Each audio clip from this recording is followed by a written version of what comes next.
this is exciting. Tonight, I am really full of gratitude. I'm grateful to Senator Sanders for stepping forward to lead this movement, and to all of you who dare to believe that America can be more. America can be more. It can be more inclusive and fair with a government that doesn't belong to the highest bidder.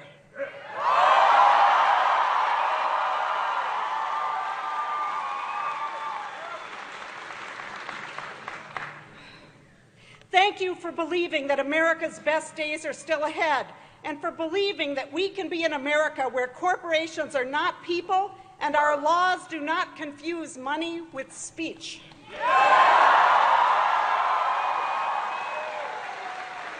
Now, I know that some people are reluctant to believe in Bernie's vision. They may be afraid that too big of a vision will result in disappointment or even make the gridlock worse. They may have a hard time believing that in America we could have universal health care and free college tuition. And of course, the Clinton campaign has tried to stoke these doubts. But does anyone really believe that a President Clinton could convince a Republican Congress to enact her programs? No. Hillary Clinton told us she won't push for universal health care because it would start another big national divisive debate, and she doesn't want that. Well, what rock has she been hiding under? Little Rock.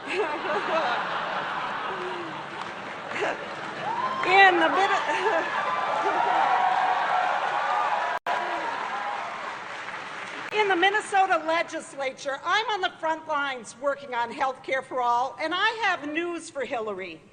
The debate on Obamacare is still on. Stopping at Obamacare will not end the debate. Obamacare was a huge step forward, but is far too complicated and still too expensive for many families. What we need is a new vision for health care and for all of the things Americans need to help them reach for the American dream. We need a new vision that gives Americans hope for a better future and that tells them who is on their side. Now, we know that few people want to have a big national divisive debate, but we have to have it, because the alternative is to let the bully win. Now, you know that one of the reasons that so few Americans vote is that they don't see the point. They can't see the difference between candidates. They don't know who's on their side and who's really speaking for the wealthy and the well-connected. And to win this election and to make real change, Americans must know who is on their side. They have to know that their president is who he says he is, and that he's really working for them.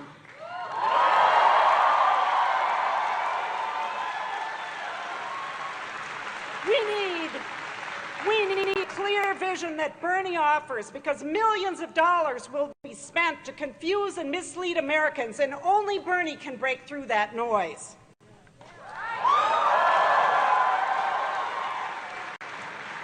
In politics, compromise is necessary, and we all know that, and Bernie certainly knows that.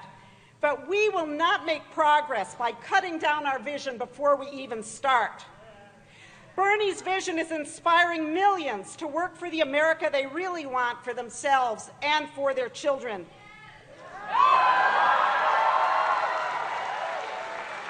So, thank you, Bernie Sanders. Thank you for your leadership, for your energy, and for putting before us a vision that we can believe in. Now, friends,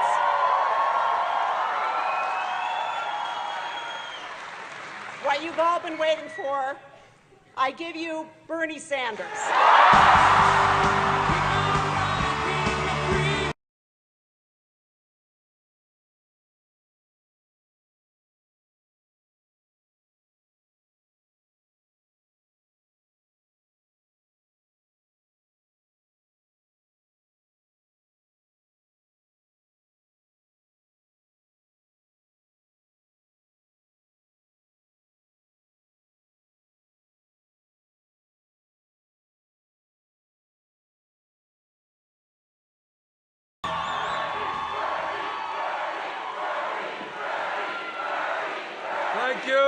Rochester. Thank you. And Representative Tina Liebling, thank you so much for that introduction. You said it all. What this campaign is about is not just electing a president. Yeah, that's pretty important. But there's something that is more important. And as Tina just said, it is about transforming America. It is about thinking big and the kind of country we want to become. It is understanding something that the media will not tell you or talk about much, is that in the last 30 years, and as Tina just said, it is about transforming redistribution of wealth. Problem is that redistribution has gone in the wrong direction.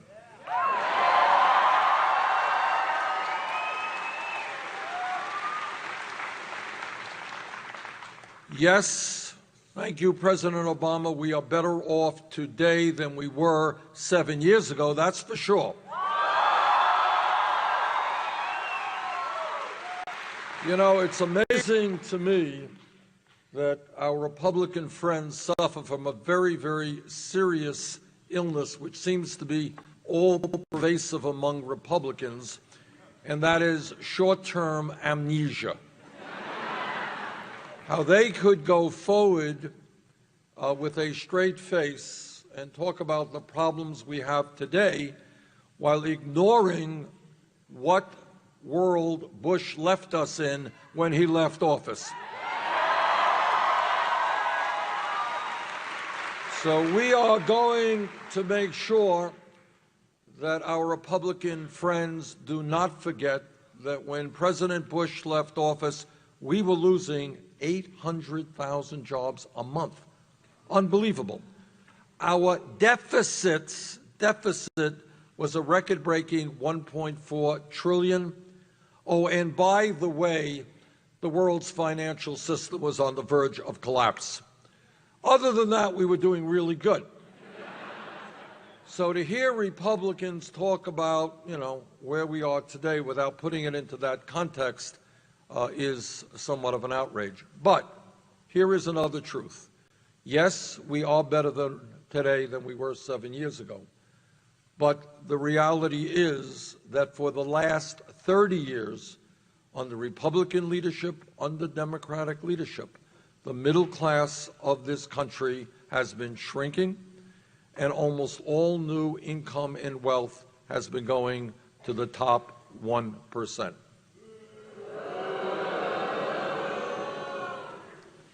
Now, the reason I think our campaign has been doing so well and why we're bringing out huge crowds, we just came from Texas. We had 10,000 people out in Austin.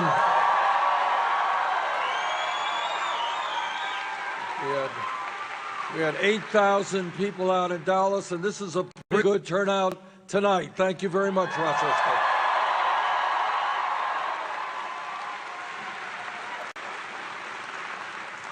And the reason is that we're doing something very unusual. We're talking truth to the American people. And sometimes, truth is not pleasant. It's like you go to the doctor and you're not feeling well. Even if the news is bad, you got to know what's going on before you can get better. And that's kind of what it is with our country today. We have to face some very unpleasant truths. And let me give you a few. Number one, you are living under, as Tina mentioned, a corrupt campaign finance system which is undermining American democracy.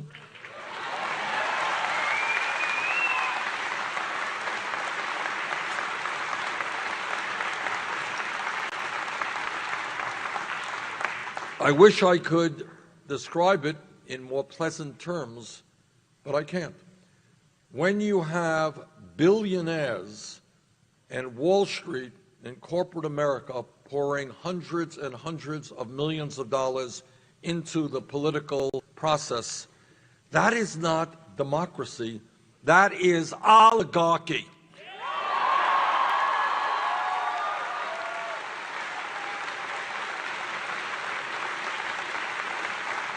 And together, we are going to stop that oligarchy.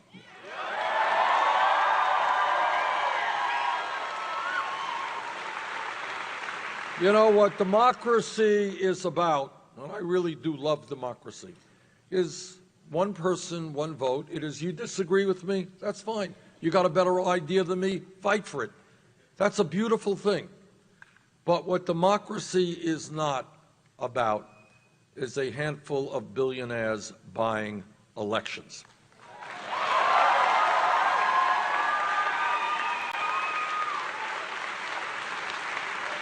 And I'll tell you something else that democracy is not about. It is not about cowardly Republican governors trying to suppress the vote.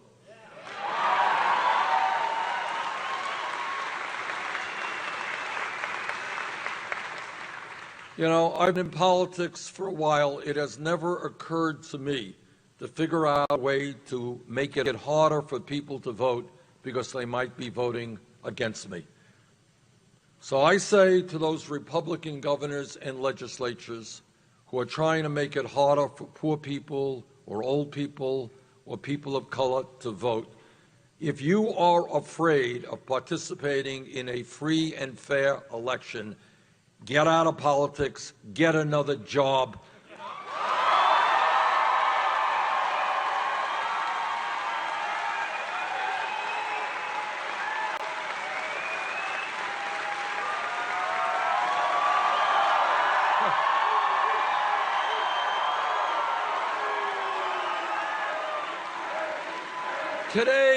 Today in America, we have one of the lowest voter turnout rates. I want to see us revitalize American democracy. I want to see us have one of the highest voter turnout rates. And in my view, we're going to make this very simple. And we're going to tell the Republican governors, either through a constitutional amendment or through legislation, that if somebody is 18 years of age and a citizen of this country, they have the right to vote. End of discussion.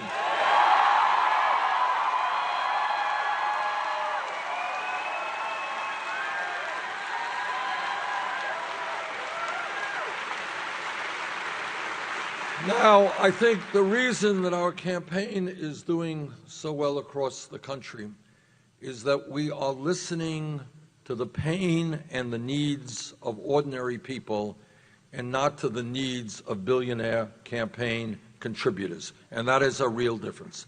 And when we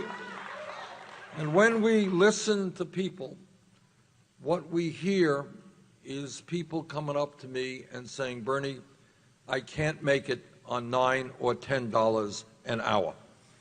That is a wage that I can't live on, and certainly my family cannot live on. Truth is that the federal minimum wage of $7.25 an hour is a starvation wage. The truth is that millions of people in this country are working 40 or 50 hours a week, and they are still not earning enough money to take care of their families. Truth is that people working full-time sometimes end up at the emergency food shelf because they need food, despite their 40 or 50 hours of work to take care of their families. And that is why, in this country, together, we're going to raise the minimum wage to a living wage, $15 an hour.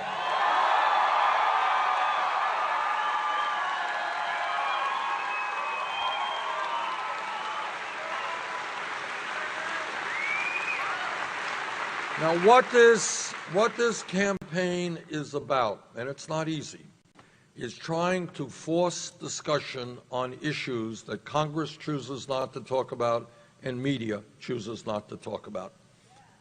Reality, but it's reality that is kind of swept under the rug. Let me give you another example of that. All over this country, in Minnesota, Vermont, all over this country, you have senior citizens and disabled veterans who are trying to get by on $11,000, $12,000 a year Social Security. You know what? Nobody can get by on $11,000 or $12,000 a year Social Security.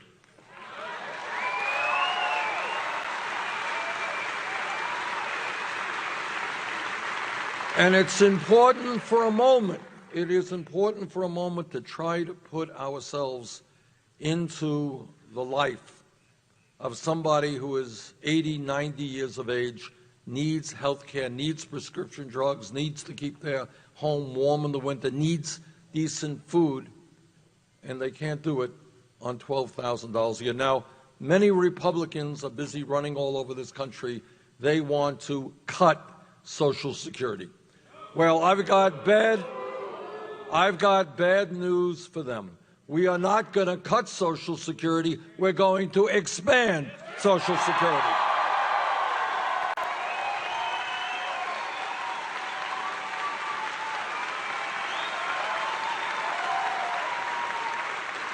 You know, you measure the greatness of a country not by the number of millionaires and billionaires it has, but by how it treats the weakest and most vulnerable amongst us.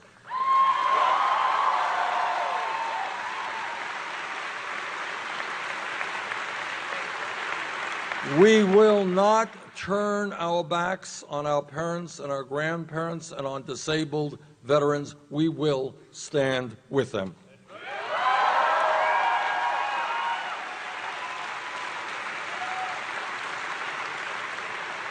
So we are listening to workers, we are listening to seniors, but we are also listening to young people.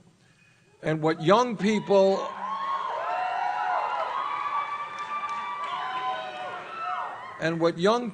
are telling me is, Bernie, why does it have to be that I end up $50,000, $100,000 in debt for what crime? Because I wanted to get a higher education? That makes no sense.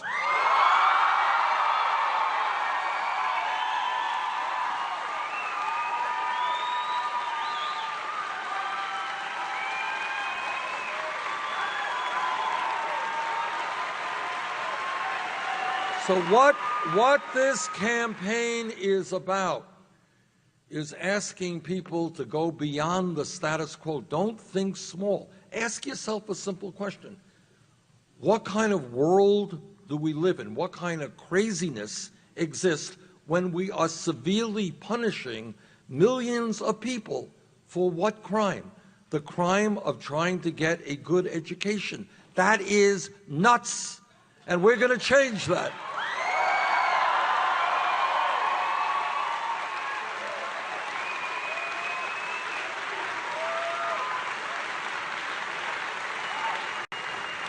And this campaign is listening to women.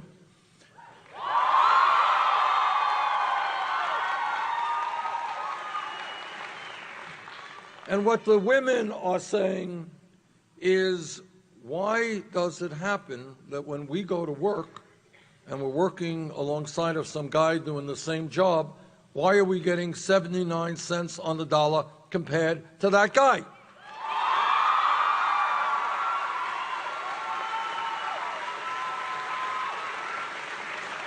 And the answer, in my view, is that what we are looking at is nothing more than old-fashioned sexism, and together we're going to change that.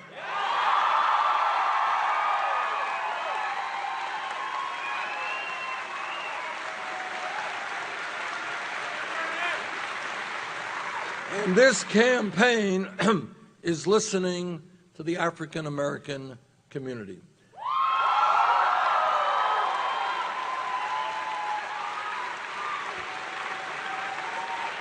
And they are asking, how does it happen in this country, the wealthiest country in the history of the world, how does it happen that we have more people in jail than any other country on earth?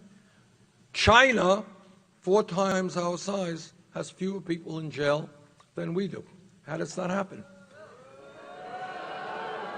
And the people in jail, as you know, are disproportionately African American, Latino, and Native American. So together, we are going to take on and fight institutional racism and a broken criminal justice system.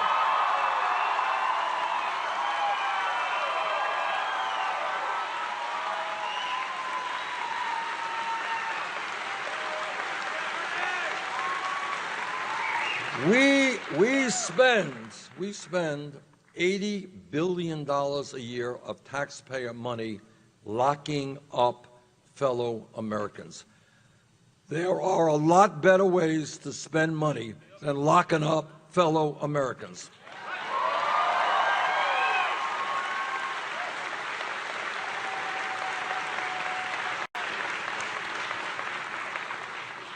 And this campaign is listening to our brothers and sisters in the Latino community.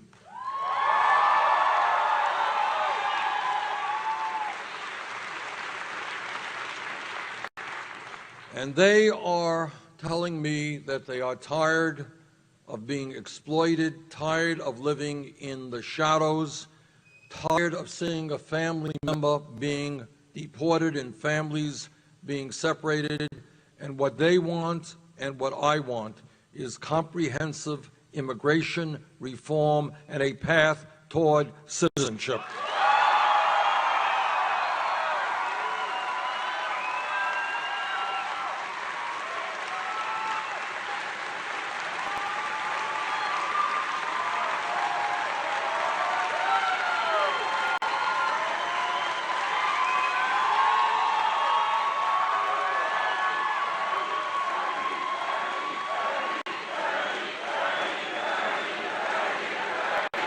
Now, this campaign is different than other campaigns in a whole lot of ways. It's not just that we have the most progressive agenda, but it's something more profound than that.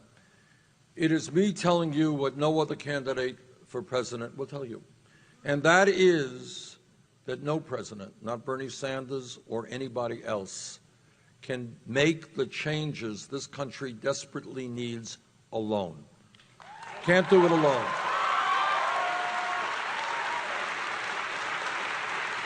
No president, no matter how well-intentioned, no matter how hard-working he or she may be, no matter how smart, no president can take on the power of Wall Street, corporate America, corporate media, and these huge campaign contributors alone.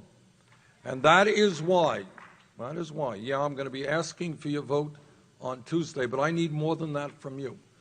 I need your help the day after the general election, because I can't do it alone.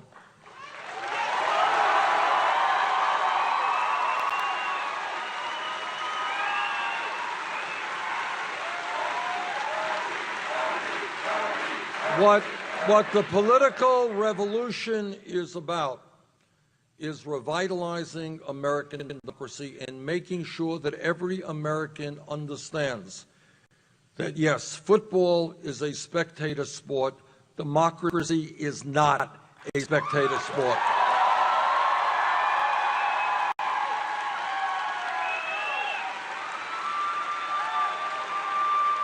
Every person in this room is extremely powerful if you choose to use your power. And what I will tell you, because I am in the United States Senate and see how things get done, there are people up there who have incredible wealth and power, and what they want is for Americans not to vote, not to be thinking about politics, not to get involved in the shaping of the future of America. What they want is low voter turnouts, low public consciousness, so that the lobbyists and the big money interests can control the future of this country. And our job is to take them on and to say that men and women fought and died for American democracy, and we are going to revitalize American democracy. We are going to have a government which represents all of us, not just a handful of campaign contributors.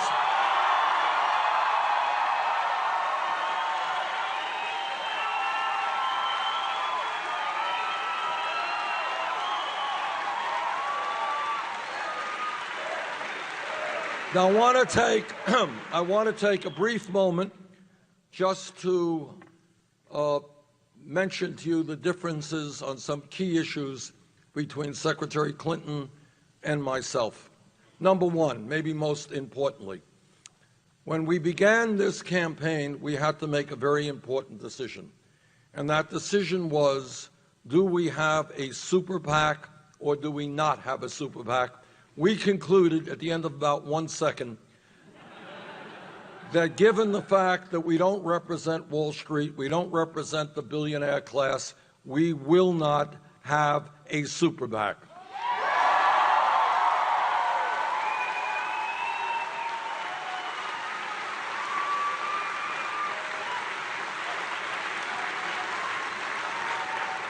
And here is what is absolutely extraordinary and something that I would not have believed I would be able to tell you 9-10 months ago. We have now in our campaign received over 4 million individual contributions.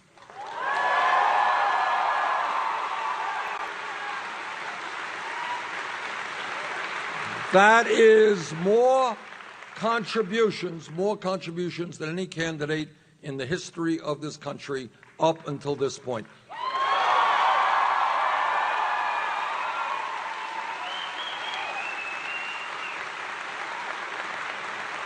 And do you know what that average contribution is?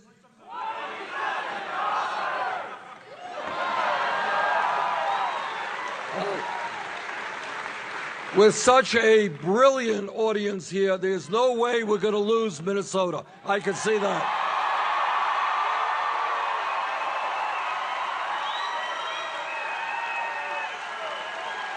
You are just too smart. I can see that.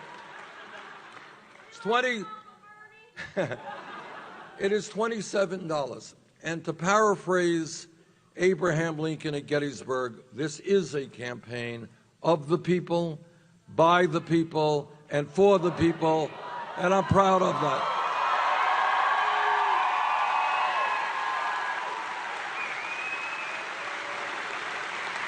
Now, Secretary Clinton has chosen another path to raise money. She has several super PACs recently.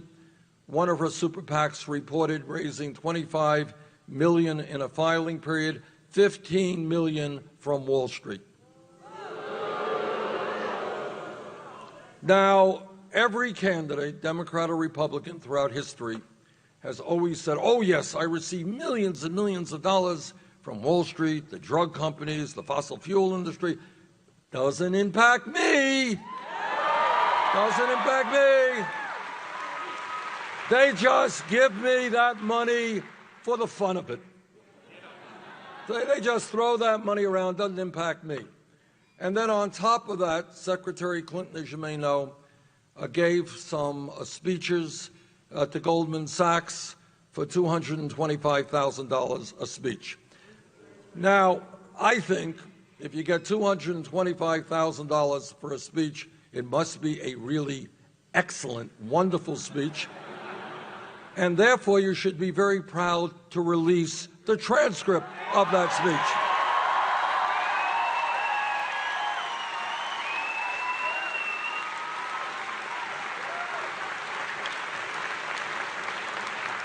Clearly must have been an unforgettable speech. Share it with the people. Second issue. Everybody knows how important foreign policy is to our country, and the decisions we make are decisions of life and death. Back in 2002, the most important foreign policy debate in the modern history of this country took place. And the debate was over whether or not we listen to President Bush and Vice President Cheney and Secretary of Defense Donald Rumsfeld and go into war in Iraq. Now, I listened to those speeches that they gave and their remarks very, very thoroughly, because I, as other members of Congress, know that the decisions we make will impact in very real life and death ways young men and women in our states. I listened very, very carefully. I concluded that they were lying, and I voted against the war in Iraq.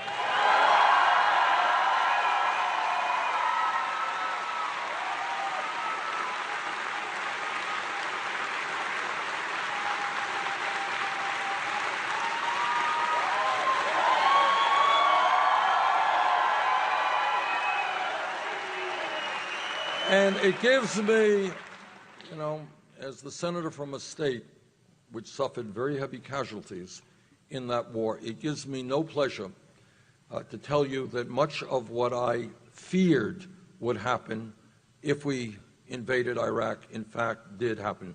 Go to my website, berniesanders.com, look at what I said back in 2002, and my fear about the political vacuum and the instability that would be created. Secretary Clinton heard the same evidence, listened to the same speeches.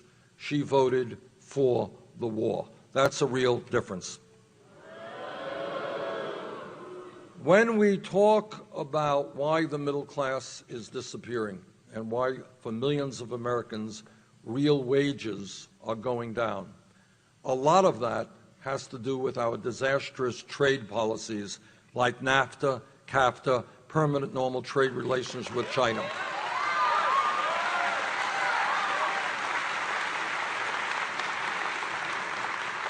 Now, this is an issue the media doesn't talk about at all. You can hardly see any discussion of trade on television, just none, for pretty obvious reasons in terms of who owns the corporate media.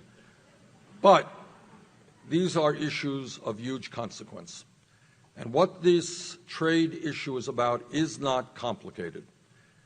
You don't have to have a PhD in economics to understand it. And what it's about is corporate America writing trade agreements which say, why do I have to pay workers in Minnesota or Vermont a good wage with good benefits, protect the environment, deal with unions, when I can shut down plants in the United States and move to low-wage countries, not worry about unions or the environments, and then I bring my product back into this country.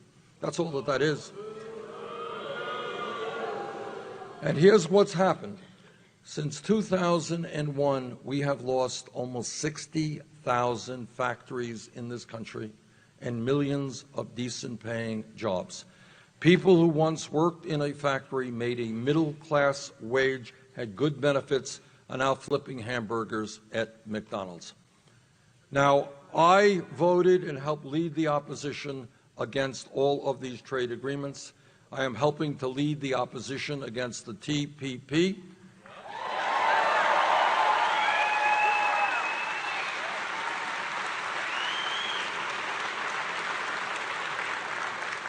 Secretary Clinton supported NAFTA, supported permanent normal trade relations with China. Now, when we talk about what's going on in this country and why there is so much angst and frustration, it has everything to do with the fact that in Minnesota, Vermont, all over this country, we got millions of people who are working not one job, they're working two jobs, they're working three jobs. And despite an explosion of technology and an increase in worker productivity, their wages are going down. So you got mom working, you got dad working, you got the kids working, you got marriages that are being stressed because people don't have time to spend together, kids not getting the attention they deserve. We have people, our country, people in America working the longest hours of any people in the industrialized world. Do you all know that? Japanese are very hard workers. We work longer hours than do the Japanese. And at the end of all of that, 58% of all new income goes to the top 1%. And then you got, that's income. And then in terms of wealth, you got the top 1/10 of 1% today owning almost as much wealth as the bottom 90%. You got the 20 wealthiest people in this country owning more wealth than the bottom 150 million, half of America. This is a rigged economy.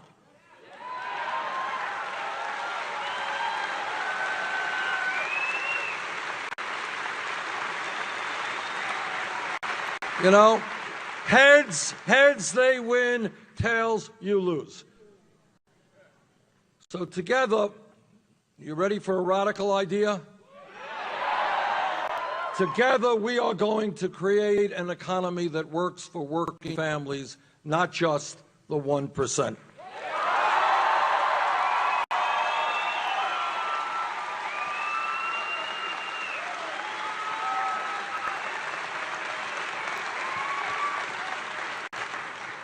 When we talk about the economy, please understand that every month you see on the front pages of the paper statistics about unemployment.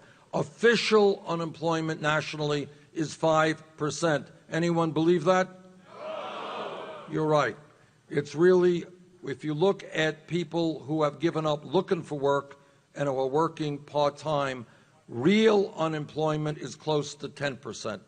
And here is something else that we do not talk about at all. Media has nothing to say about it. And that is youth unemployment in this country.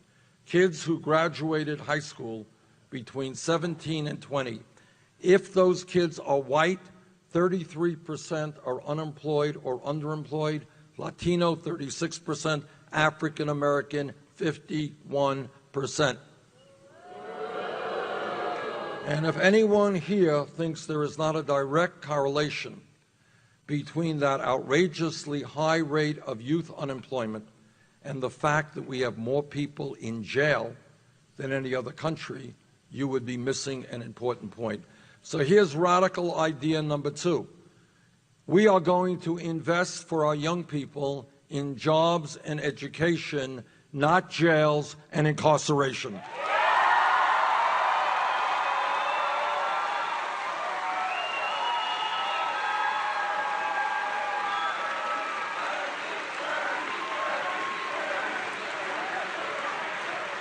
And when real unemployment is almost 10%, and when we have an infrastructure which is collapsing in many parts of this country. I was in Flint, Michigan the other day. And let me just tell you, because I don't even want to talk about it, it's so horrific. It was hard for me to believe that I was listening to people who were living in the United States of America in the year 2016. When you hear what they were talking about, the poisoning of children because of a terrible, terrible water system, schools that are totally inadequate, healthcare system terribly inadequate, massive poverty in that city, you would think you're living in a fourth world country. You really would.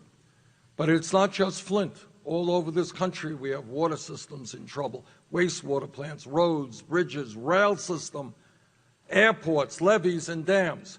We can create 13 million decent-paying jobs rebuilding our crumbling infrastructure.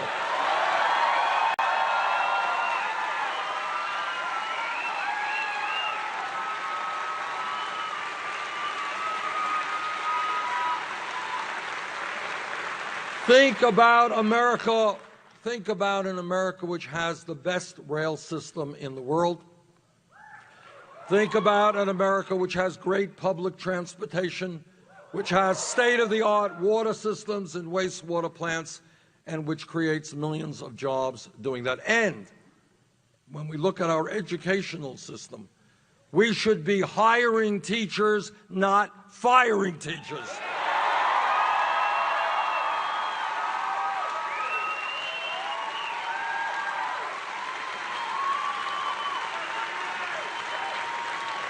And it is important again to think out of the box, think outside of the status quo. Every psychologist who studies the issue understands that the most important years for intellectual and emotional development are 0 through 4. That's a fact. And yet, all over this country, working parents are finding it very hard to get quality, affordable child care. You have child care workers who make wages lower than McDonald's wages, while they do some of the most important work in our society. We can create hundreds of thousands of jobs, good jobs, rebuilding our dysfunctional child care system.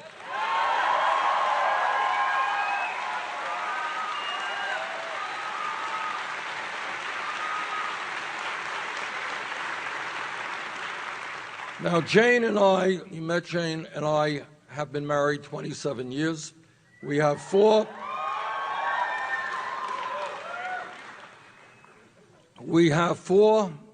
great kids and 7 beautiful grandchildren. And we believe in family values. But our family values are a little teeny bit different than Republican family values.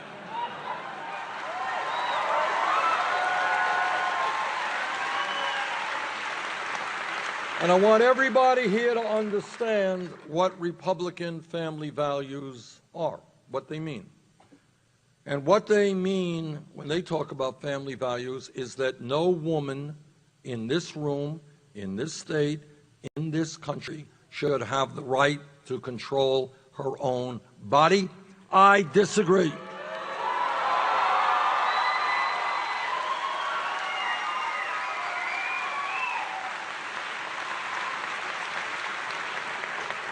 What they mean is that the federal government should defund Planned Parenthood. I believe we should expand funding for Planned Parenthood.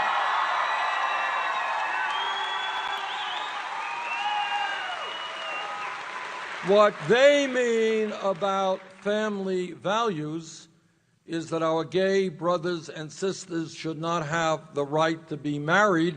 I disagree.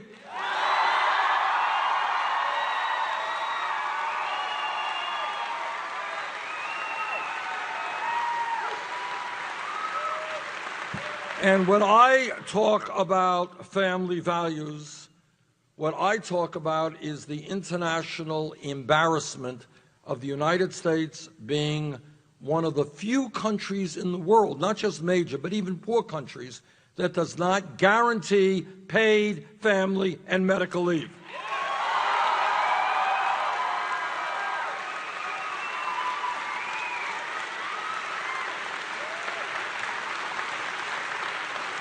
Now, you tell me whether in America in the year 2016, a working class woman who has a baby today should be forced to separate herself from her baby and go back to work because she needs to bring income into her family.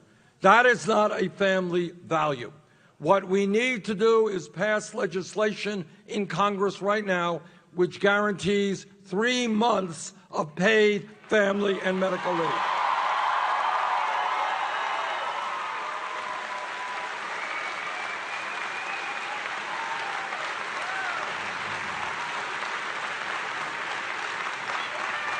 And let me make a very simple, straightforward promise to you this evening, and that is, with Citizens United undermining American democracy, no justice to the Supreme Court that I will nominate will get that position unless he or she makes it crystal clear that they will vote to overturn Citizens United.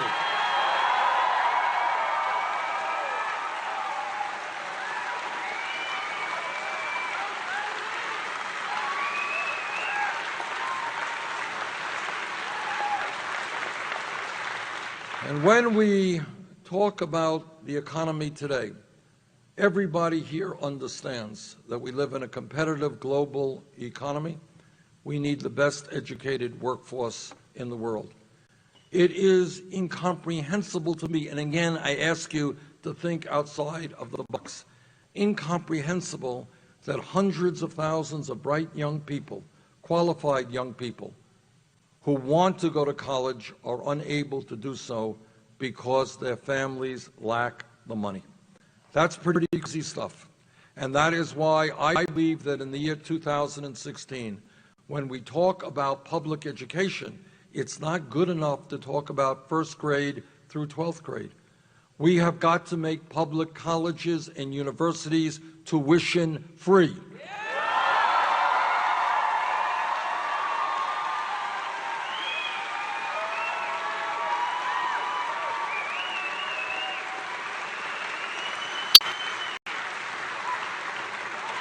Is this a radical idea? I don't think so.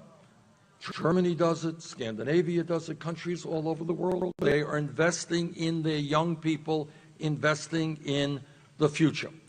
Now, I am criticized for saying, well, I think this is an important step forward. I think we have to substantially reduce the burden of student debt.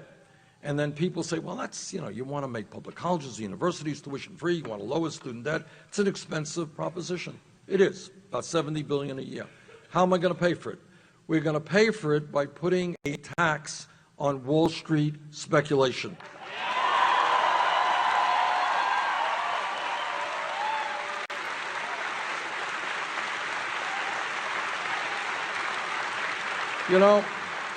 This is what a rigged economy is about. When Wall Street's recklessness and greed and illegal behavior brought this country into the worst economic downturn since the Great Depression, Wall Street went begging to Congress and they said, bail us out, bail us out. Well, if Congress could bail out the crooks on Wall Street, then you know what? It's time for Wall Street now to help the middle class of this country.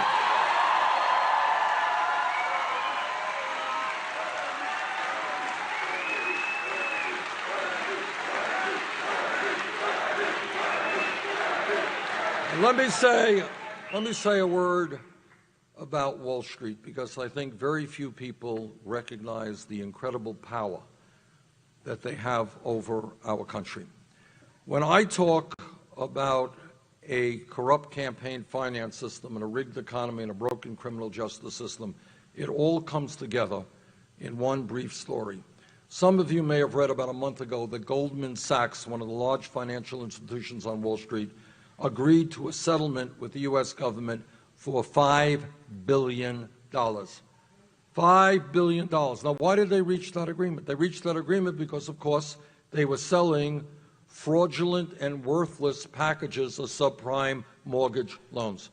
All right? So they reached the $5 billion settlement, point one. Point number two, Wall Street firms like Goldman Sachs make huge contributions to candidates. So they put millions and millions of dollars into the political process to get candidates to be beholden to them. Point number three, the revolving door. You know what a revolving door is? People go from Wall Street to government back to Wall Street. Last 25 years, Goldman Sachs itself has had 2 secretaries of the Treasury, as well as many other high-ranking government officials, work on government, go back to Wall Street. Point number 4, maybe the most painful of all to the American people.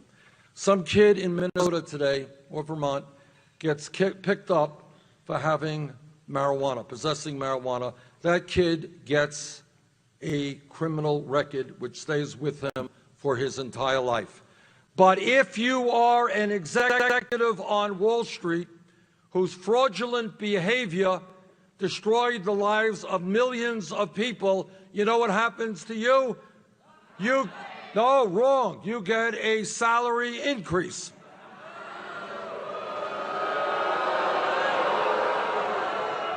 And then if you are the head of Goldman Sachs, you come to Congress as a billionaire and you say to Congress, cut Social Security, Medicare, and Medicaid, and give huge tax breaks to the wealthy. Together, we are going to bring justice back to a broken criminal justice system.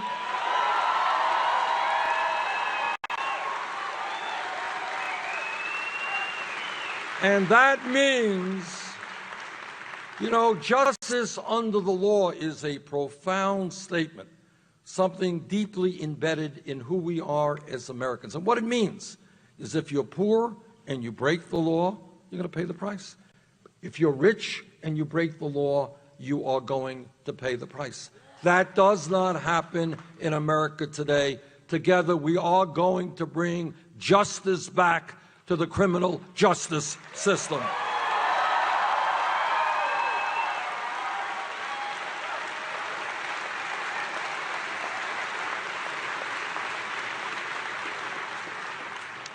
I am a member of the Senate Committee on the Environment and the Senate Committee on Energy. I've talked to scientists all over this world. The debate is over. Climate change is real.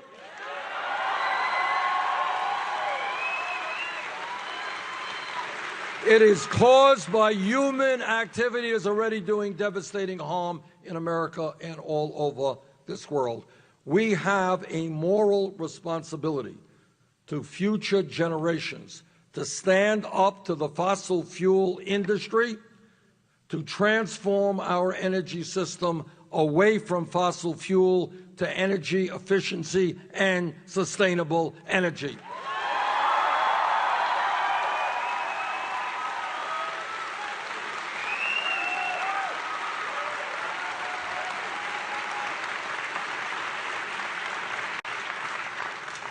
Now, I have been criticized for saying that the United States should join every other major country on earth, the UK, France, Germany, Holland, Scandinavia, Canada, every major country on earth, in guaranteeing health care to all people as a right.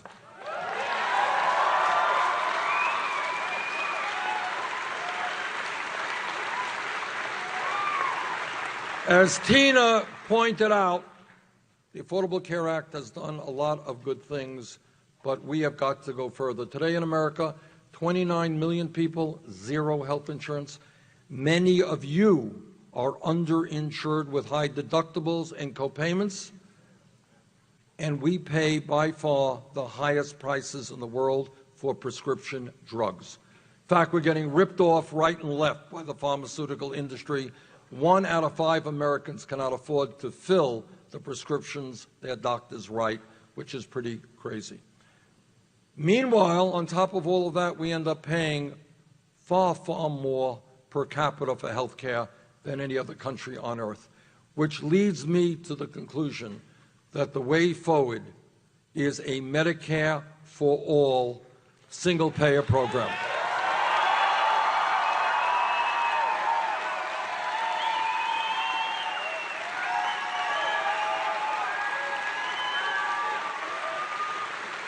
Now,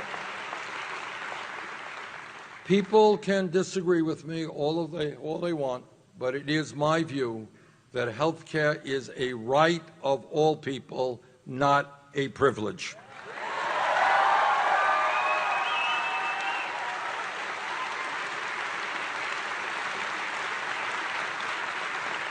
Now, we can do great things in America when we do not allow people like Donald Trump and some of his friends to divide us up.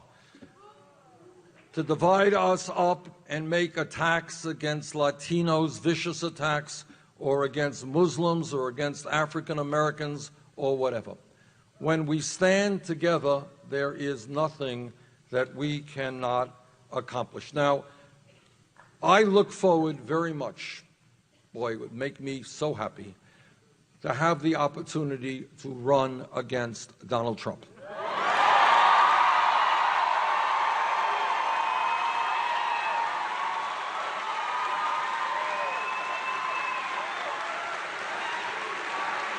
Now, and the reason I would love to run against Trump, well, first thought, a lot of the national polls and state polls show us beating him pretty badly, and that's a good start.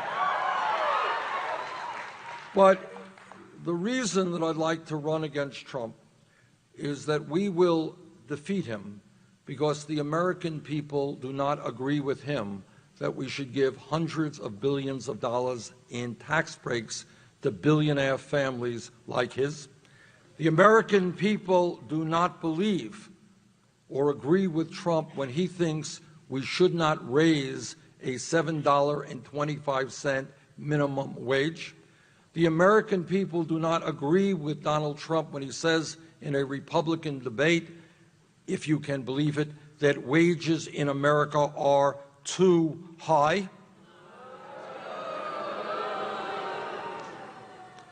I guess if you're a billionaire, maybe you think that wages in America are too high. I don't know. But my perception is that's not the case. Now, also, we know that Donald Trump is the greatest of everything, right? And among his many other attributes is he is a great scientist. And he has concluded that climate change is a hoax, and that it is a hoax created by the Chinese.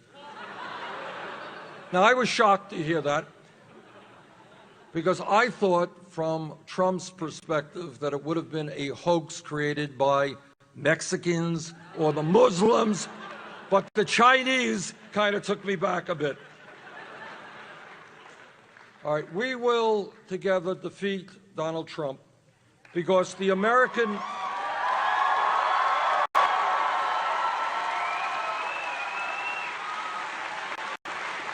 We will defeat him because the American people do not want a president who insults Mexicans, Muslims, women, African Americans, veterans, and basically anyone who does not look and sound like Donald Trump.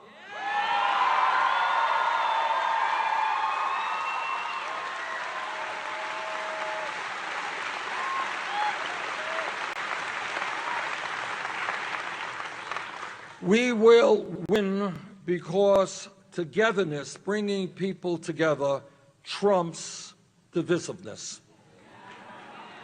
We will defeat Trump because community trumps selfishness.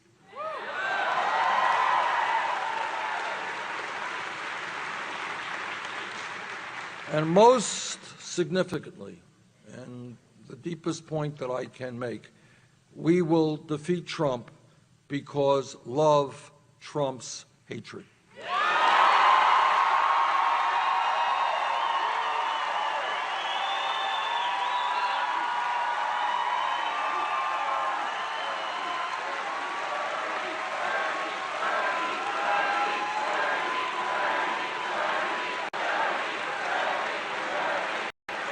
Now, what the political revolution is about is bringing millions of people, many of whom have given up on the political process, working people who say, I'm not getting involved, it's all crap, I don't trust anybody, and young people who have never been involved in the political process.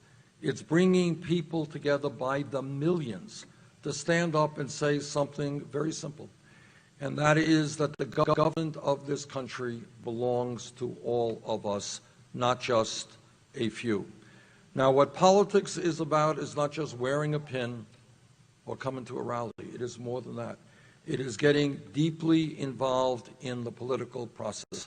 Minnesota can play a profound and important role in moving this country forward toward a political revolution on Tuesday, just a few days from now.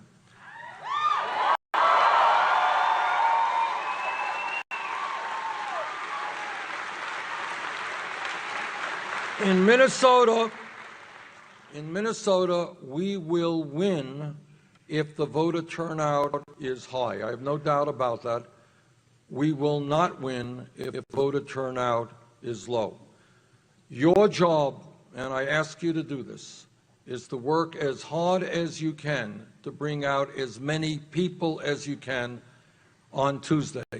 And if we do that, Minnesota will play a significant part in shaping American history. Thank you all very much.